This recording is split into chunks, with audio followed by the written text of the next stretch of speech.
जय हिंद। कैसे हैं आप? एक बार फिर आपके अपने चैनल गुरु गंगा में आपका हार्दिक स्वागत है। आज के वीडियो में हम लोग भारतीय इतिहास के महत्वपूर्ण प्रश्नों की श्रृंखला का 58वां प्रैक्टिस सेट हल करेंगे, टेस्ट सीरीज हल करेंगे। इस वीडियो में भी 40 महत्वपूर्ण प्रश्न शामिल किए गए हैं जो विभिन्न प्रतियोगी परीक्षाओं में पूछे गए हैं और मुगल काल से संबंधित हैं। तो ये बहुत इंपॉर्टेंट वीडियो होने वाला है आपके लिए, आप इसे अंत तक जरूर देखिएगा। तो चलिए शुरू करते हैं आज की इंपॉर्टेंट कक्षा। पहला प्रश्न है, औरंगजेब कालीन ऐतिहासिक ग्रंथ नुस्खा ए दिलकुशा के रचनाकार कौन थे? ए भीमसेन सक्सेना कायस्थ, बी सुजन राय खत्री, सी ईश्वर दास नागर, डी चंद्रभान। आपको बताना है इसका सही उत्तर। जी हाँ, इस ग्रंथ के नुस्खा ए दिलकुशा के रचनाकार थे भीमसेन सक्सेना कायस्थ। ठीक है, अगला प्रश्न देखिए। अगला प्रश्न कहता है, औरंगजेब द्वारा चलाए गए जिहाद का क्या अर्थ है? ए दारुल हर्ब, बी दारुल इस्लाम, सी पवित्र युद्ध, डी जजिया। औरंगजेब द्वारा चलाए गए जिहाद का क्या अर्थ है, आपको बताना है। जी हाँ, दारुल इस्लाम, बी सही उत्तर है। दिल्ली के लाल किले का निर्माण किसने करवाया था? ए अकबर, बी नूरजहां, सी जहांगीर, डी शाहजहां। आसान सा है, कई बार पूछा गया है। हाँ, शाहजहां, डी सही उत्तर है। हुमायूं द्वारा लड़े गए 4 प्रमुख युद्धों का तिथि अनुसार सही क्रम अंकित करें। युद्ध स्थलों के नाम अंकित हैं। ए चौसा, दौरा, कन्नौज या बिलग्राम, सरहिंद। बी कहता है दौरा, फिर चौसा, फिर कन्नौज या बिलग्राम और फिर सरहिंद। सी कहता है सरहिंद, दौरा, चौसा, कन्नौज या बिलग्राम। और डी कहता है दौरा, चौसा, सरहिंद, कन्नौज या बिलग्राम। बताइए, हुमायूं द्वारा जो 4 प्रमुख युद्ध लड़े गए उसका सही क्रम क्या है?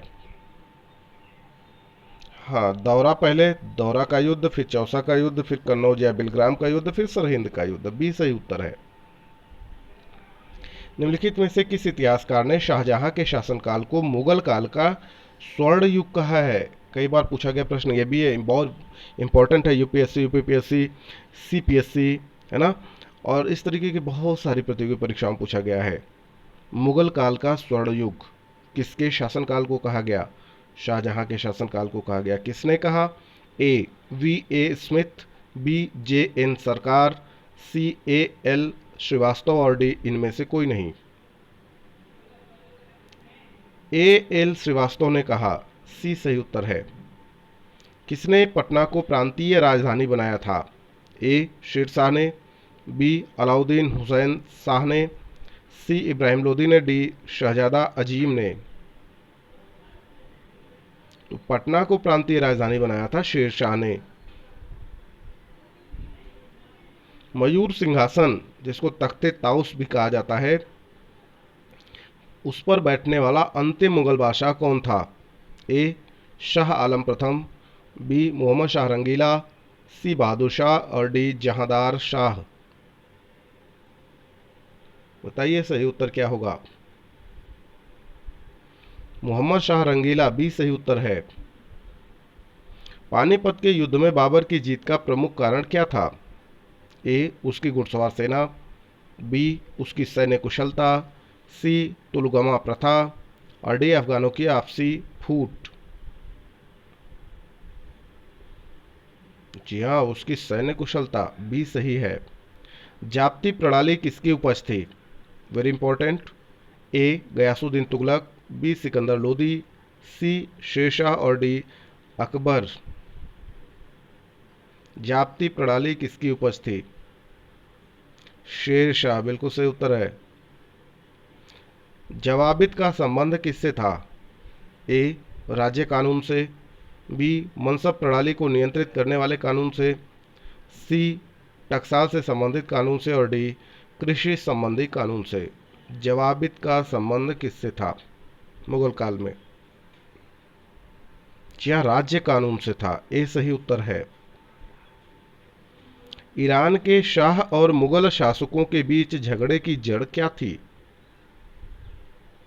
ए काबुल, बी कंधार, सी कुंदुज, डी गजनी। तो सही उत्तर है कंधार। मुमताज महल का असली नाम क्या था? ए अर्जुमंद बानो बेगम, बी लाडली बेगम, सी मेहरुनिसा और डी रोशन आरा। मुमताज महल का असली नाम अर्जुमंद बानो बेगम था, ए सही है। किस मुगल बादशाह को जिंदा पीर कहा जाता था? कई बार पूछा गया ये। ए अकबर, बी औरंगजेब, सी शाहजहां, डी जहांगीर। जिंदा पीर किसे कहा जाता था? औरंगजेब को कहा जाता था, बिल्कुल सही है। अकबर द्वारा बनाई गई कौन सी इमारत का नक्शा बौद्ध विहार की तरह है? ए पंचमहल, बी दीवाने खास, सी जोधाबाई का महल, डी बुलंद दरवाजा। तो पंचमहल का जो नक्शा है वो बौद्ध विहार की तरह है, ए सही विकल्प है। अंतिम मुगल बादशाह बहादुर शाह जफर के पिता कौन थे? ए अकबर शाह प्रथम, बी अकबर शाह द्वितीय, सी औरंगजेब, डी शाहजहां। तो बहादुर शाह जफर के पिता का नाम था अकबर शाह द्वितीय, बी सही विकल्प है। अकबर ने सर्वप्रथम वैवाहिक संबंध राजपूतों के जिस गृह से स्थापित किए वह था? ए बुंदेलों से संबंधित, बी कछवाहों से संबंधित, सी राठौड़ों से संबंधित और डी सिसोदियों से संबंधित। जी हाँ, वह था कछवाहों से संबंधित। औरंगजेब ने दक्षिण में जिन दो राज्यों को विजित किया था वे थे ए अहमदनगर एवं बीजापुर, बी बीदर एवं बीजापुर, सी बीजापुर एवं गोलकुंडा, डी गोलकुंडा एवं अहमदनगर। औरंगजेब ने दक्षिण में जिन दो राज्यों को जीता था उनका नाम बताना है आपको, बताएं। बीजापुर एवं गोलकुंडा, बिल्कुल सही उत्तर है, ये सी सही उत्तर है। निम्नलिखित मुगल बादशाहों में किसने अपनी आत्मकथा फारसी में लिखी? ए बाबर, बी अकबर, सी जहांगीर, डी औरंगजेब। जहांगीर ने अपनी आत्मकथा फारसी में लिखी, सी सही उत्तर है। मुगलों ने नवरोज या नवरोज का त्योहार किससे लिया? ए पारसियों से, बी यहूदियों से, सी मंगोलों से, डी तुर्कों से। पारसियों से, बिल्कुल सही उत्तर है। आगे देखें, कौन सा मकबरा द्वितीय ताजमहल कहलाता है? ए अनारकली का मकबरा, बी एतमादुद्दौला का मकबरा, सी राबिया उद दौरानी का मकबरा जिसे बीबी का मकबरा भी कहा जाता है, और डी इनमें से कोई नहीं।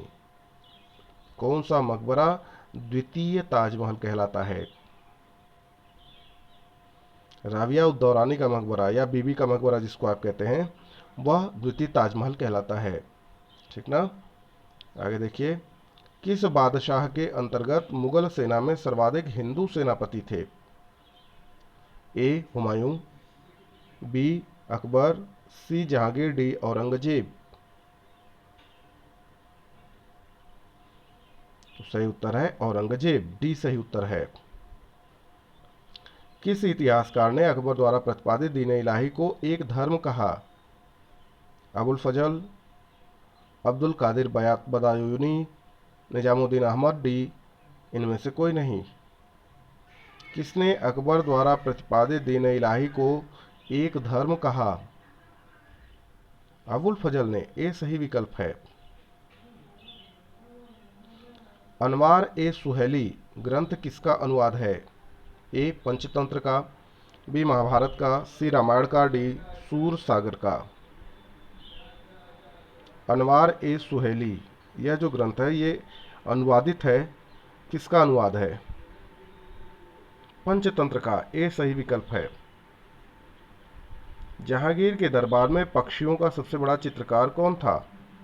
ए ख्वाजा अब्दुल समद, बी सैयद अली तबरेजी, सी बसावन, डी मंसूर। जहांगीर के दरबार में पक्षियों का सबसे बड़ा चित्रकार बताइए। मंसूर बिल्कुल सही उत्तर है, डी सही उत्तर है।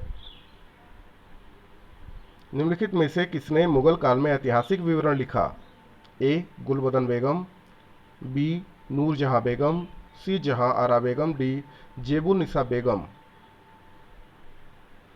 ऐतिहासिक विवरण मुगल काल में किसने लिखा इनमें से? गुलबदन बेगम ने, बिल्कुल सही है। अकबर द्वारा अपनाई गई सुलह ए कुल की अवधारणा निम्नांकित में से किस पर आधारित थी? सुलह ए कुल का मतलब सार्वभौम शांति तथा भाईचारा की जो अवधारणा थी वो किस पे आधारित थी?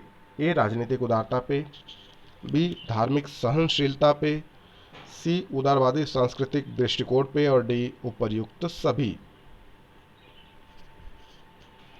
तो जो सुलह कुल की अवधारणा थी वह राजनीतिक उदारता पे भी थी, धार्मिक सहनशीलता पे भी आधारित थी और उदारवादी सांस्कृतिक दृष्टिकोण पर भी, यानी उपर्युक्त सभी। डी सही विकल्प है इस प्रश्न के लिए।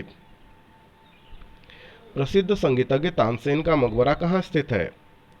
ए आगरा में, बी ग्वालियर में, सी झांसी में, डी जयपुर में। तानसेन का मकबरा ग्वालियर में, बी सही विकल्प है। गुलबदन बेगम किसकी पुत्री थी? ए बाबर की, बी हुमायूं की, सी शाहजहां की और डी औरंगजेब की। हाँ, हुमायूं नामा लिखा था इसने, बिल्कुल सही पकड़े है। गुलबदन बेगम किसकी पुत्री थी? ये उत्तर आप ही दें तो बेहतर है, तो दीजिए। ठीक है, कमेंट बॉक्स में आप बताइएगा। मुगल प्रशासन में जिले को किस नाम से जाना जाता था? ए आहार, बी दस्तूर, सी सूबा, डी सरकार। मुगल प्रशासन में जिले को किस नाम से जाना जाता था? सरकार के नाम से, डी सही उत्तर है। किस सिख गुरु की मृत्यु के लिए औरंगजेब जिम्मेदार है? ए गुरु गोविंद सिंह, बी गुरु तेग बहादुर, सी गुरु रामदास, डी गुरु अंगद देव।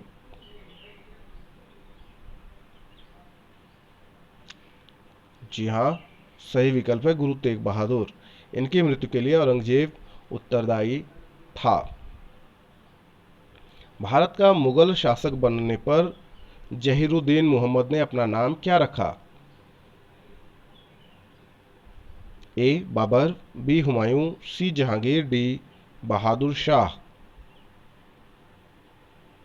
बाबर बिल्कुल सही उत्तर है, यानी बाबर का जो नाम था वो जहीरुद्दीन मोहम्मद था, है ना, पहले। ये सही विकल्प है।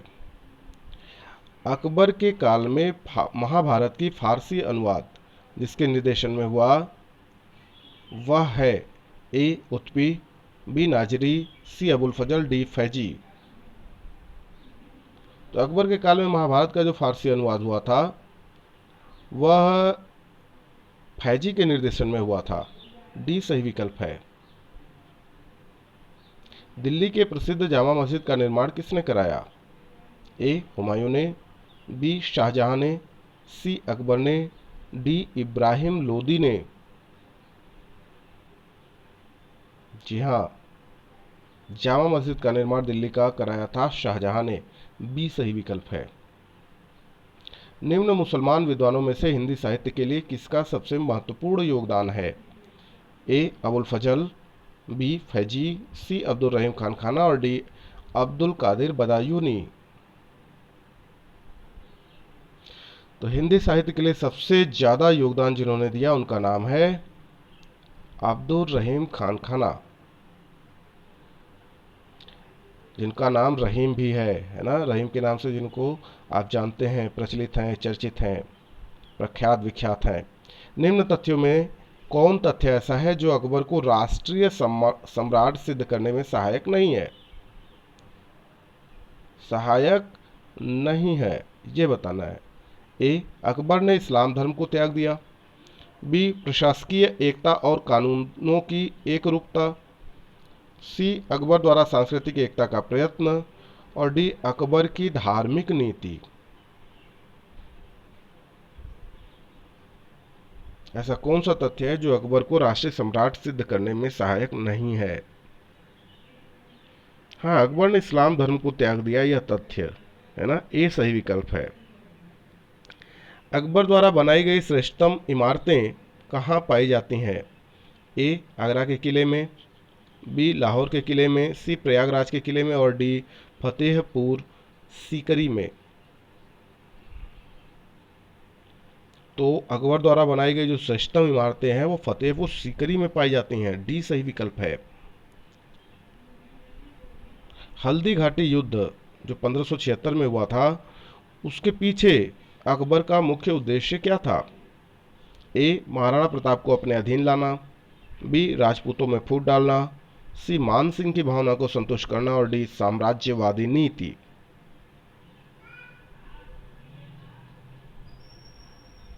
बताइए। महाराणा प्रताप को अपने अधीन लाना बिल्कुल सही विकल्प है, ये सही है ना। आप जानते भी हैं इनके बारे में। आगे चलें। मुगल सम्राट अकबर के समय का प्रसिद्ध चित्रकार कौन था? ए, अबुल फजल। बी, दशवंत। सी, बिशनदास। डी, उस्ताद मंसूर। तो अकबर के समय का जो प्रसिद्ध चित्रकार था उसका नाम था दशवंत, बी सही विकल्प है। निम्नलिखित में से किसमें हिंद तथा ईरानी वास्तुकला का सर्वप्रथम समन्वय देखने को मिलता है? ए, ताजमहल में। बी, लाल किला में।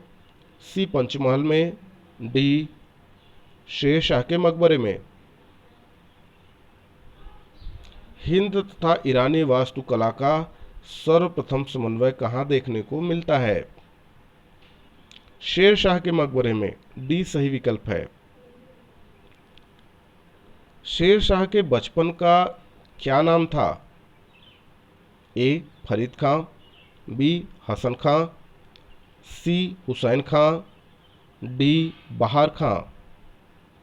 शेर शाह के बचपन का क्या नाम था? पूछा गया प्रश्न कई बार। जी हाँ, फरीद खां। शेर शाह के बचपन का नाम क्या था? फरीद खां, ए विकल्प सही है। तो अब तक आपने कमेंट बॉक्स में लिख दिया होगा गुलबदन बेगम किसकी पुत्री थी। इसका सही उत्तर है बाबर की पुत्री थी, है ना। ए सही विकल्प है, बाबर की पुत्री थी गुलबदन बेगम। तो इस तरीके से यह छोटा सा वीडियो पूरा हुआ। यदि यह वीडियो आपको पसंद आता है तो इसे आप लाइक जरूर करें, अपने मित्रों में शेयर करना न भूलें। चैनल पर नए हैं तो चैनल को सब्सक्राइब करके बेल आइकन को प्रेस कर दीजिए ताकि प्रत्येक वीडियो की नोटिफिकेशन आपको समय से मिलती रहे। और फिर मिलते हैं अगले इंपॉर्टेंट वीडियो में। तब तक के लिए आप सभी लोगों को जय हिंद।